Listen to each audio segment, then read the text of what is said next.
తాకట్టులో ఉన్న బంగారాన్ని విడిపించి ఆ రోజు ఆన్లైన్ రేటుకే మేము కొంటాం. Sharma gold company. నమస్తే, వెల్కమ్ టు సుమన్ టీవీ. నేను మీ యామ్ని. ప్రస్తుతం మనతో ఉన్నారు ప్రముఖ ఆధ్యాత్మికవేత్త గురుస్వామి బ్రహ్మశ్రీ రాజన్ నంబూద్రి గారు ఉన్నారు. గురుగారితో మాట్లాడి మనకున్న సందేహాలను అడిగి తెలుసుకుందాం. నమస్కారం గురుగారు. నమస్కారం. గురుగారు, ఇప్పుడు ఈ వృషభ రాశి వారికండి ఎలాంటి పరిహారం చేస్తే మంచిది జూలై నెలలో?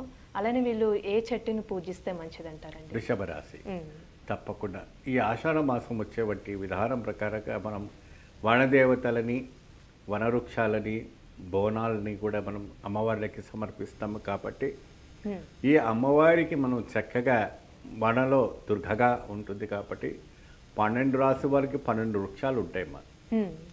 అండ్ ఇది వరకు మనం కొన్ని ఆలయాలు చెప్పుకున్నాం, కొన్ని నదులు చెప్పుకున్నాం, కొన్ని ఎన్నో ఒక విశేషమైనటువంటి కార్యాలు చెప్పుకుంటూ వచ్చాము తప్ప వృక్షాలు ఉంటాయనేసి ఎవరి మటుకు ఇప్పటికీ ఎవరికి తెలియదు.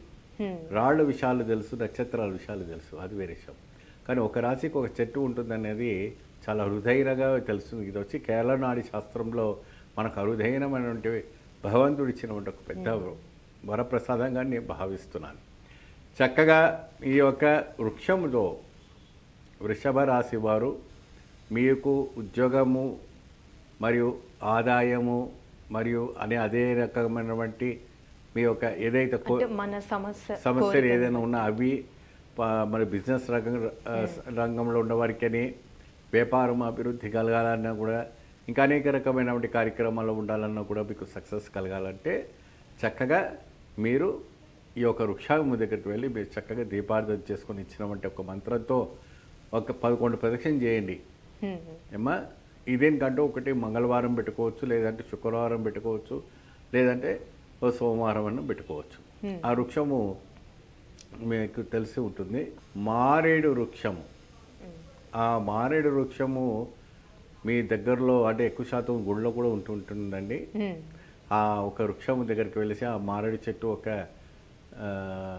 చుట్టూ తిరిగేసి దీపార్థన చేయండి. అది సాక్షాత్గా మహాశక్తి స్వరూపిణిగా మనం భావిస్తుంటాము.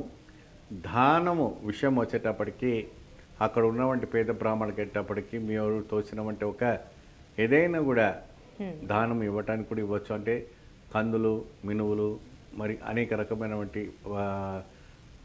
మనతో దాన్ని ఏమంటారంటే మనకు స్వయం పాకం అంటారండి. ఆ స్వయం పాకం ఏంటంటామంటే కాయగూరలు, పప్పులు, ఉప్పు కూడా కొంతమందికి ఈ ఆషాఢ మాసంలో బ్రాహ్మణులకి దానం చేయటం వల్ల కూడా ఈ వృషభ రాశి వాళ్ళకి కోపం అనేది కొద్ది శాంతిస్తుంది, అనుకున్న కార్యక్రమం సిద్ధిస్తుంది, తల్లిదండ్రుల మాట వింటారు, చక్కగా వాళ్ళు పైకి ఎదుగుతారు, అనేక రకమైన రంగాల్లో ముందుకు రావడానికి అవకాశం ఉంటుంది.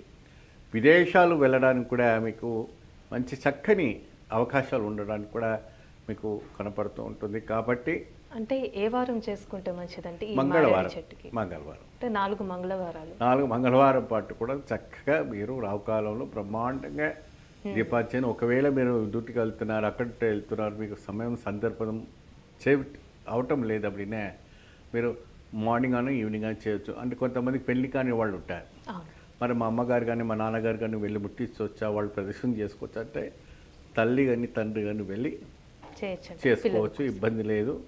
ఎందుకంటే ఉద్యోగం కర్తవ్యాన్ని మానుకొని మనం చేయకూడదు. ఏదైనా మీకు హాలిడే ఉన్నప్పుడు చక్కగా మీరు వెళ్ళి ఆ ఒక కార్యక్రమంలో పాల్గొనుకుంటే మీకు మంచి ఫలితం లభిస్తుంది.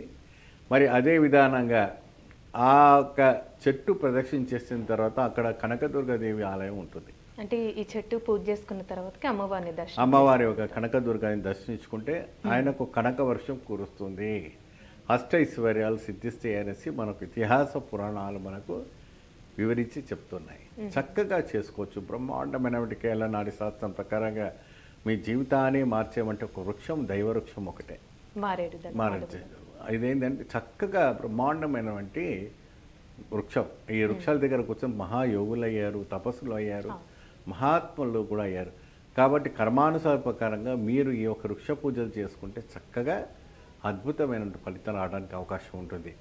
వాస్తవానికి మరి ఇంకో కొద్దిగా డౌట్ ఉంటే మనకు వచ్చే మెసేజ్ ప్రకారంగా ప్రత్యేకమైనటువంటి వస్త్రాలు వేసుకోవాలా, ప్రత్యేకమైనటువంటి దుస్తులు వేసుకొని వెళ్ళాలంటే ఒకటి నలుపు వస్త్రాలు వేసుకొని వెళ్ళకూడదు. ఏ ఆలయానికి ఏ వృక్షానికి వెళ్ళినా ప్యాంట్ కానీ షర్ట్ కానీ అమ్మాయిలో దుస్తులు కానీ ఏదైనా కూడా నలుపు అయినది ఉండకుండా నీళ్ళంతో పాటు ఇంకా అనేక రకమైన వస్తువులు వేసుకో. ఇంకోటి వృక్షం దగ్గర జుట్టు విరబోసుకొని మీరు దీపారాధన చేయకూడదు, ముడి కట్టుకొని చేయండి. ఎక్కడైనా కూడా దేవాలయాల్లో కానీ వృక్షాల దగ్గర కానీ మీరు చక్కగా జుట్టు విరబోసుకు మాత్రం ఏమాత్రం కార్యక్రమం చేయకూడదు. చక్కగా ఇది చేసుకోండి.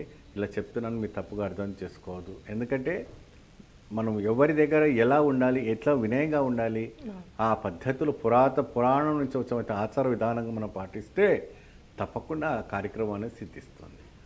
గురువుగారు, అంటే మామూలుగా చెట్టుకి పూజ చేయమన్నారు, దీపం ఏ విధంగా పెడితే మంచిదంటారండి? ఇదేంటో చక్కగా రావుకాలంలో అరటాకు కానీ ఇస్తరాకు కానీ పెట్టి నిమ్మపండు కోసి చక్కగా ఆ రసాన్ని కూడా తీసి దుప్పలాగా చేసి దాంట్లో మీరు విప్ప నూనె వేయాలి. విప్ప నూనె వేసి మీరు ఈ మంత్రం చెప్తూ ఆ అమ్మవారికి దీపారాధన చేస్తే చక్కని ఇంటి ప్రదర్శన మీకు రావటం జరుగుతుంది. అదృష్టము తాండవాడుతుంది. మంచి పరిహారం తెలియజేశారండి. ధన్యవాదాలు మీకు. నమస్తే. సుమన్ టీవీలో మీ పర్సనల్ అండ్ బిజినెస్ ప్రమోషన్స్ కోసం కింది నెంబర్కి కాంటాక్ట్ చేయండి.